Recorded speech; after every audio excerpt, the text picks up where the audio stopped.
I'm just really looking for the Lord's leading and where to go and how to do and the schedule and what to teach and what not to. So I guess I have to ask for you to forgive me a bit because, yes, I'm just trying to follow and do. And this really turned into a ministry that we're going to start. Pastor and I talked about we need to do some training of some type. And I just told him one day in passing, we were in his office, I worked with George Godfrey 40 years ago, and I learned the plan of salvation. If anybody wants to have a little bit of training, I would teach them what I know about it. So he's like, wow, that's a great idea. Let's do it. Let's start working on it. So we started that. And then, how to get out and where to start and how to do it and take something from scratch and go out. I'm going to stumble around and I'm probably going to make a few mistakes, and I apologize in advance. And I really wish that I had more of a solid plan, but I'm just getting like tidbits from the Lord about timing and where and what to do. And I'm just trying to be sensitive and follow that. But good question. So next Saturday we'll meet here at 5 o'clock, and we'll go through and devote that exclusively to a full plan of salvation that I'll do. And then maybe we can break up and work in some groups. I'm going to speak with Brother Dick about helping me get that set up tomorrow or next Saturday. There's some stuff that he got from Amazing Grace Ministries that came in. You get a table when you rent one of the booths at they give you a free table. I think I've got to buy, he said, another about $60 worth of chairs and tables, which I'm going to take care of. And he's given me his signs to use. I really want to get those tomorrow, and I'm going to take and get a set made. So that way, when we are ready, and I think that'd be a good place. But the Lord showed me, Paul frequented the marketplace to spread the gospel. So that's great, and I love it. 1,000 people a day are coming to us. It's like going fishing at a catfish farm.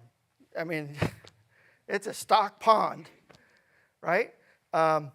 So I think we can see fruit from that. Plus, there's 1,000 booths there. I don't think they're all occupied. So that means there's 1,000 vendors, 1,000 patrons, and probably, more than one working in there.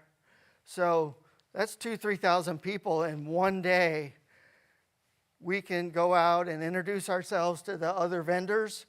We can use these techniques that Dick has of getting people in to sit them down and win them to Christ.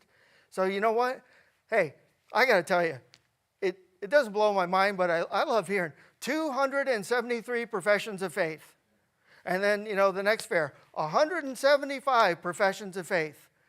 Well, if we set up a booth and we work that, let's see what the Lord's going to do. So then, my thoughts, how I feel, on top of that ministry, that's going to get a lot of volume going through there to where those that need to see and hear it actually done, you're going to have a lot of opportunity. Whereas if we go door knocking, we may, in an hour or two, get 10 to 30 doors. You may get one plan of salvation or 2 plans or 3 plans out. Here, you might hear 100 plans, So I just think it's a great, and not just a great outreach where a lot of people can get saved. But it's a great training environment. Now, I think we need to add to that a house-to-house visitation program. And I'm driving around everywhere I go, looking and praying, Lord, show me where do we need to start? Pastors working on maybe some type of inn at the villages.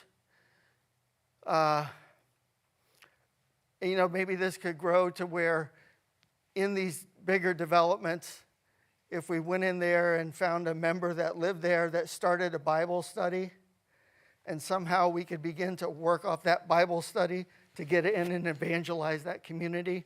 I don't know. There's certain restrictions, closed communities, you can't go in.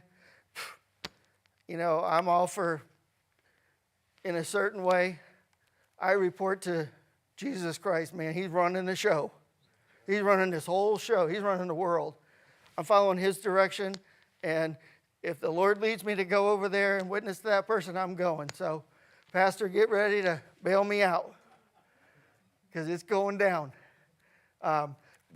So we'll find the right place, and the Lord will open doors.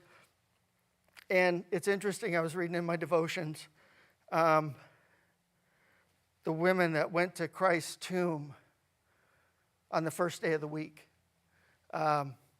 They were worried about how are we going to get the stone rolled away. And I'm sure they were thinking, what about those Roman guards that are there? They had all these fears about following the Lord and being close to him and ministering to him in his death. And they were strangely surprised that the Lord had rolled the stone away. The soldiers had fled out of fear. So all those inhibitors and those fears about how are we going to do this, the Lord miraculously opened the door. And he's going to do that for us. He's going to do that for us. So anything else? Any other? Didn't you say something about talking to Dick about some of this stuff also, or? I'm sorry.